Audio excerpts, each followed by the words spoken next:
Most interviews, no matter what the industry, are designed to assess a few key areas: your professionalism, interest in the job being offered, fit for the job including whether you have the right skills, experience and personality. You should prepare well in advance and always have a copy of your CV and cover letter with you. Here are some tips on the do's and don'ts of interviewing. First of all, let's consider dress code. What are the rules? Do be sure to dress appropriately for your interview. If you're a man, you should really wear a suit, preferably dark coloured, navy blue or grey, and a white shirt with a fairly conservative tie. For a woman, you should choose a smart dress or suit. Again, keep to fairly neutral colours and don't wear too much large jewellery or makeup. Before going into the interview, don't forget to switch off your mobile phone. If you do happen to forget, do not under any circumstances answer it during the interview. Apologise immediately and turn it off without checking who's calling or answering it. When you meet the interviewer, respond to his or her greeting with a bright smile and a "nice to meet you." Normally you would shake hands. It's important not to give a limp handshake, give a firm but not too bone-crushing one. So on to the questions. Interviewers often start the ball rolling by telling you a little about the company and the role you're applying for. This is to set you at your ease and give you a few moments to collect your thoughts. Don't worry if you feel nervous, it's quite normal and will not count against you. The first question to you is most likely to be an open-ended version of "so tell me about yourself." Avoid the temptation to ramble on. Here's a bad example. "Well, I was born in Leicester and then my family moved to London." Well, actually the suburbs of London, about 30 minutes outside, but you tell everyone London. Then I went to the London South Bank Uni and I started out doing art history, and then I switched to economics as I thought there'd be more job opportunities.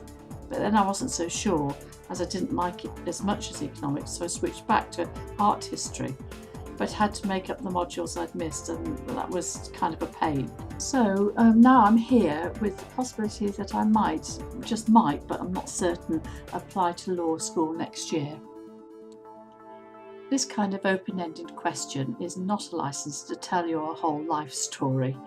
You should use it as an opportunity to give a concise summary of your career abilities and goals, something along the lines of, "I'm a very energetic and organised person, which is why I'm drawn to opportunities such as this one. I've over 4 years' experience at associate level and I'd like to further my career path. I'm also fluent in French and I've studied and lived in Paris." Good interviewers also want to know how you assess your good points and your bad points. A fairly standard question is, what would you say is your greatest weakness or area that you can improve on? This is not the best response. "Well, I have a tendency to oversleep, and in the past I've overslept and missed important meetings." Definitely not good. It's much better when discussing weaknesses to avoid personality or character flaws. Focus instead on areas that could be improved over time, like for instance, if someone isn't working hard enough, sometimes I end up doing their job. This is not the best use of my time or theirs.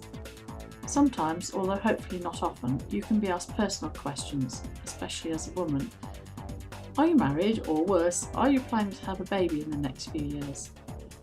It's actually illegal for interviewers to ask you certain personal questions such as your age and marital status, so you don't need to volunteer that information. If you were asked personal questions, you have to consider whether you'd want to work for that kind of company.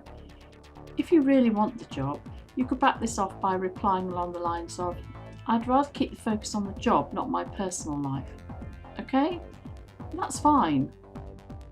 The interview often ends with an opportunity to ask the interviewer questions. Always have some prepared, even if you feel that everything has been covered. You can always ask when you are likely to know the outcome of the interview. If it's not been discussed, you could ask about salary and benefits, although this is best left to the offer stage. A better question might be concerned with career opportunities or training within the company. Remember that an interview should be seen as a two-way process. We hope these tips will help with your interviews and we wish you every success.